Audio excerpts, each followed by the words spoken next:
The BMW 5 Series Touring is a pretty large car on the outside, so you expect it to be practical on the inside. Let's start at the front. No matter what your size, the front seats of the 5 Series are really comfy. Both the steering wheel and the seat itself have a huge range of adjustment, so anyone can find their perfect driving position. Move into the back, and the seats are just as supportive, and there's loads of knee room. Just make sure to avoid the optional panoramic sunroof if you regularly carry tall adults in the back, because this eats into headspace somewhat. However, the wide cabin does mean that shoulder room is great even with 3 in the back, but the centre seat is a little bit firm and raised, so it's not the most comfy to sit on. It's also a little bit of a squeeze for foot room under the front seats, so a third passenger will be happier in the back of a Mercedes E-Class. Still, there is one advantage of the BMW's wider rear bench, and that's that you can fit 3 child seats across the middle row. Only the outer 2 have ISOFIX mounts though, but the wide doors and easy to access fixings means that fitting even a bulky rear-facing chair isn't much hassle. The 5 Series was awarded an appropriate 5 stars by Euro NCAP when it was crash tested in 2017. There's plenty of safety tech on offer, but most of the really clever stuff like adaptive cruise control, lane departure warning and adaptive headlights will cost you extra as their options. Moving on to the boot, which is the main reason to have such a car, and the 5 Series Touring has 570 litres of space, and it's packed with clever features. The tailgate glass can open separately from the rest of the boot lid, which is great if you just want to quickly chuck something into the back, such as when it's raining.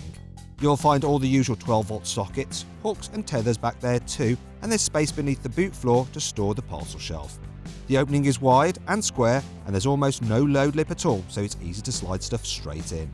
When it comes to carrying things, the BMW 5 Series Touring has easily enough space for a set of golf clubs or 3, and there's space for 2 large and 2 small suitcases under the load cover. A couple of switches on either side of the boot opening fold down the rear seat backs, and the bench splits 3 ways, so you can make the best compromise between carrying people and things. Once you've dropped the back seats, the 5 Series Touring has 1700 litres of space. That means that it'll hold a bike in the back without any trouble. Fully loaded, the Touring can hold a TV box, 2 large boxes, 2 small boxes, a couple of soft bags, 2 large suitcases and 2 small suitcases. And there's still room for a set of golf clubs, 2 medium boxes and a baby buggy, so more than enough space.